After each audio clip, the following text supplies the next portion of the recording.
ci benn sujet bi nga xam ne sujet bu important la balaa boobu xanaa di massawu Sénégalais yëpp ñu nekk ci ay jafe-jafe jamono bii jafe-jafe yi nga xam ne ndox yi ñoo ko waral ñëpp ñi nga xam ne yëg nañ dañ leen fàtte ci réew mi ñoom ñëpp ñu leen di massawu di leen ñaanal yàlla doon leen sutura defal leen tawfiq ndax yàlla kese moo am jàppandal macha allah di ñëw ci benn thème bi nga xam ne nag wax dëgg yàlla dafa mel ni commencé na nekk sax léegi benn réalité ndax son bi baax na balaa ñuy gën a avancé. waaleykum salaam wa rahmatullah waaw maa ngi gis gaa yëpp ñoom Assane Diagne ñoom Mouhamadul Bachir ñoom Moussa Ka Yacine Diop yi ñëpp maa ngi leen di nuyu di leen ziar le son est bon balaa ñuy dem bon tey dafa am lenn li xam ne moom laa bëgg ñu gën a ñu waxtaanee ko ndax dañuy wax ni mbir mu ne ci penc mi laaj nañu toog waxtaanee ko yaatal ko laayante ci biir tey umpalewul leen tey yaa ngeen gis ci Facebook bi ñu bëri bind di wax ni imam Alioune Badara Ndao dafa xaw a tawat donc macha allah ñu bëri bind nañ ko seen ay page ndeysaan ñu bëri di ko ñaanal yàlla di ko massawu ay mbokkam donc yàlla def na tawféex nag alhamdulilah ñun jot nañ dem ziyaare ji ko dem xool ci lu mu ne seet njaboot gi seet taalibe yi donc seq ak ñoom ay waxtaan yu bëri bëri ci loolu sax la ñu bëggoon andi benn waxtaan bu ndaw bi nga xam ne wax dëgg yàlla dina am solo ba nit yi bàyyi ko xel su may wax toujours ci imam Ndao léeg-léeg sax dafay raxaale sentimentalisme ndax moom dafa bokk si nga xam ne man dama ko jàppee bu dee kilifa diine war na am ndax diine bi wax dëgg yàlla benn kilifa la am te leeral nañu moom mooy kan sant nañu digal nañu tere nañu jàngal nañu waaye bu amee rôle bu ñuy wax kilifa diine donc fii Sénégal bu amoon ñaar wala ñett ñu ko war a jox kenn ki damay wax à coup sûr imam Alioune Badara Ndao la lu tax ma wax ko néew na nga gis imam bi nga xam ne xam na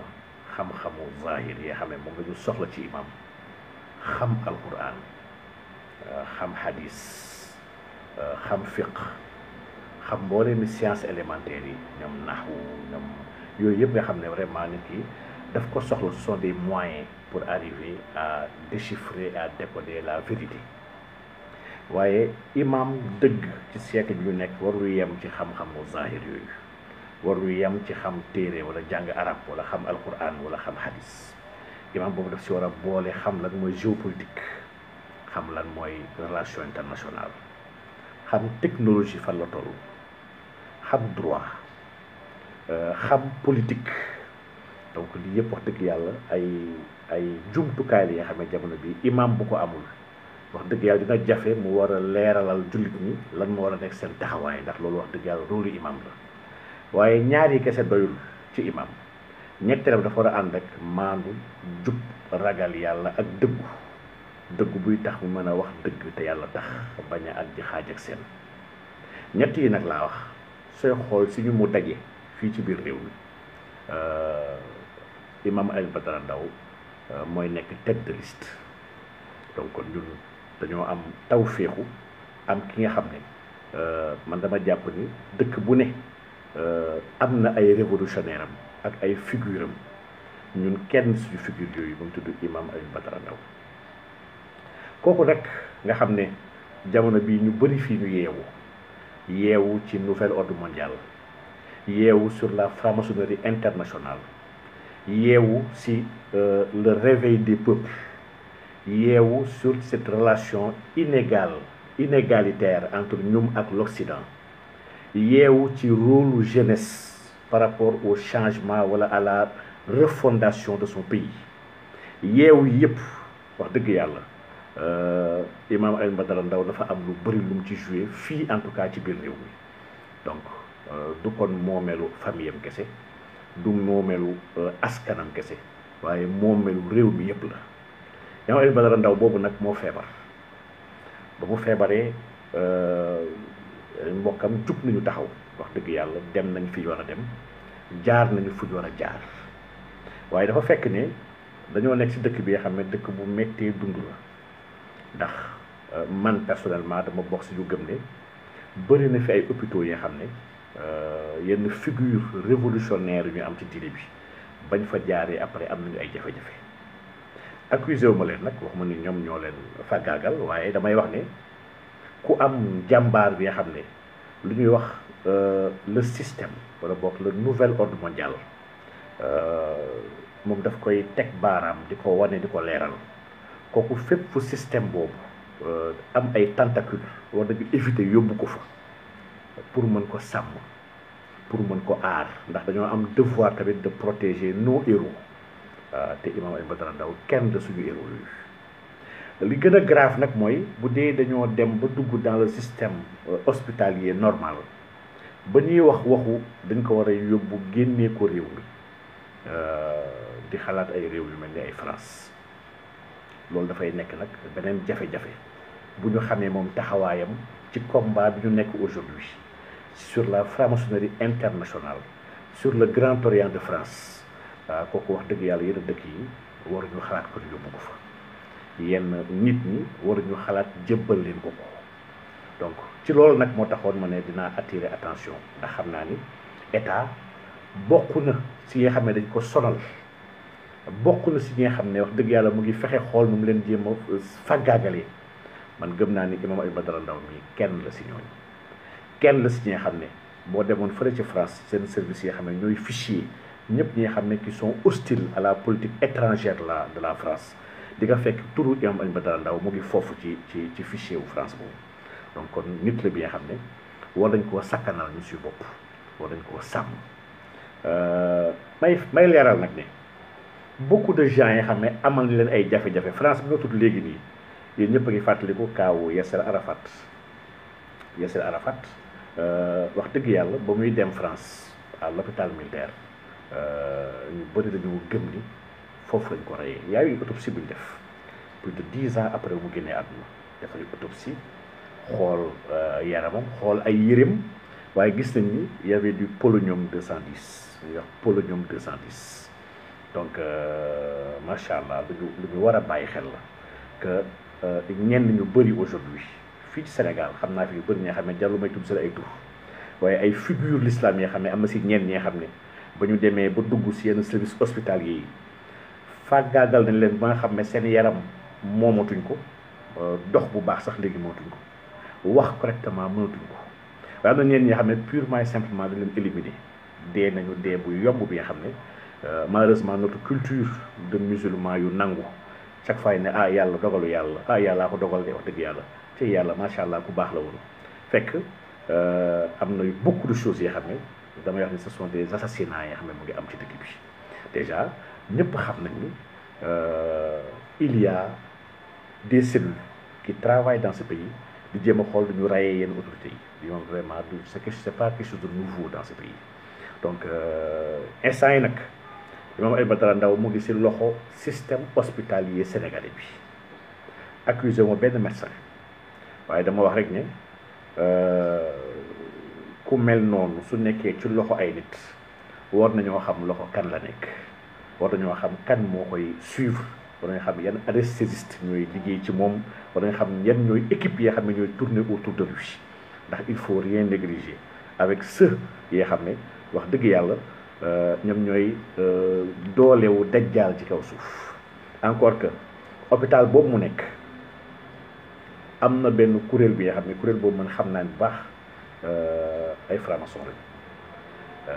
benn ordre bi nga xam ne mu ngi fii Sénégal seen base mu ngi fii Gorée ordre bi nga xam ne mu ngi liggéey si ay hôpitaux sénégalais yu bëri surtout hôpital boobu mu nekk di tabax ay localité di jënd ay ambulance yi maye di may ay congrès yenn médecins yi di leen jox yenn bourses yi kenn jumtukaay yi leen dimbali seen yenn étudiants yi di leen kaasel ñenn si ñoom ba pare leen dimbali ci wàllu koom-koom ñun dañuy dem sax bay recruter yenn ñi nga xam ne ci yenn médecins yenn professeurs yu mag yi donc ñooñu nag bu dee ils sont acquis à la cause maçonnique su imam Alioune Badara Ndao tàbbee seen ay loxo man j'imagine et je m'attends au pire donc au pire ah donc macha allah damay leeral parce que foog état bi xam que yi muy lijjanti ak yi muy jéem yëpp ñun ñu ngi ciy bàyyi xel te ñu ngi koy xaar boobu ba léegi nag nga xam ne mu ngi tëdd ay mbokkam ñu ngi jot ay offre am na ñenn ñi nga xam ne ñu mel ni ñu nekk ci nguur gi wax dëgg yàlla du ñàkk ñu jéem a approché di jéem a wax ni dañu bëgg aider dañoo bëgg jàppale dañoo bëgg nangam man gëw ma ni Macky Sall wala ay ñoñam wala soxnaam ñoo war a jàppale imam Ndao man loolu gëw ma ko dama bokk si ñu gëm ni imam Alioune Badara Ndao ñun lay xeexal ma loolu laa gëm dama gëm ni ñun lay xeexal dama gëm ni ñun ñoo tax muy sonn daa iman ñun ñoo tax ñu tëj ko ñun ñoo tax dundam gi ba ci daaraam bi lépp mu waroon doxee mu tardé maanaam nekk au service de son peuple di éveiller di conscientiser di partager di éduquer lii mooy dund imam Alioune Badara Ndao te lii nag bépp jafe-jafe bu mu am wala bépp gàllankoor bi nga xam ne am na ko man jàpp naa ne ñun ñii ñoo war a jaayante ñoo war a góorgóorlu ñoo ko war a taxawu ndax imam Alioune Badara Ndao du imam Alioune Badara Ndao ay mbokkam war ñu yëg ni dañoo wéet suñu gisee ni imam Ndao am na ay jafe-jafe wala am na jàngoro ñun ñoo war a cotiser wu comme ni ñuy cotiser wu ci lu bëree bëri gisuma ko gën a yell cotisation imam Alioune Badara Ndao wax dëgg yàlla gisuma ko man Sénégal man dama gëm ne ni ñuy sonnee ci taxaw ci wàllu alquran di defar ay concours alquran di génnee ay centaines de millions pour récompenser ndongo daara yi jàng alquran noonu la ñu war a góorgóorloo sonn ci ay centaines de millions même bu dee milliards la daf ñu ko war a jaral pour ñu taxaw imam Alioune Badara Ndao xamul tax loolu parce que dafay former ay nit ñu jàng alquran c'est des centaines et des centaines wala des milliers de jeunes yi nga xam ne mokkal nañu alquran tey ci loxo imam Alioune Badara Ndao lañ jaar muy benn ñaar moom dafa bokk si nga xam ne ñu ngi dundal alquran boobu ndax yonent bi sallallahu alayhi wasallam li imam Alioune Badara Ndao nekkee ñii ci loolu la gis sam nekkoon ci digle lu baax ndax ñun suñu askan maanaam umma yoon ci Yàlla Muhammad sallallahu alayhi wasallam dañ ko tàgg si ñaari mbir al amru bil maaruf wa nahyu anil munkar maanaam digle lu baax ak tere li nga xam ne c'est blâmable imam Alioune Badara Ndao chaque jour ci lii la nekk mu ngi digle lu baax mu ngi fàttali mu ngi xeex lu ñaaw te bon mu ngi sonn ci askan wi wax dëgg yàlla lii waa Mali am ci imam Dicko ñun am nañu lu raw imam Dicko fii Sénégal ndax am nañu kenn ku mel ni imam Alioune Badara Ndao am nañ ñoom pa Alaaji Ibrahima Dramé am nañ ñoom Rafaay Mbacké am nañu ay imam yi nga xam ne wax dëgg yàlla ñu ngi taxaw nekk ay avant-gardiste di sonn wax dëgg yàlla pour taxawu askan wi lii nag man jàpp naa ni épreuve la bu ñu yàlla jox li di xool suñu dëggu di xool suñu ngor nga xam ne xam ne ngor la c'est la gratitude maanaam kuy sonn pour yow nga taxaw fas yéene sonn pour moom donc ñun nag wax dëgg yàlla balaa ñu ci woowaa Sénégal vidéo bi da ko war a ñaari mbir kese la attirer attention wu état ñu xam ne imam Ndao c'est un patrimoine mondial bi nga xam ne umma bi moo ko moom lépp li nga xam ne mooy idée yu doy waar yooyu nga xam ne yàgg na dox ci biir aalam bi ñu koy sonnalee nit yi nga xam ne ay jàmbaar lañu di ko jéem a fàggaagalee ñi nga xam ne dañuy yeetee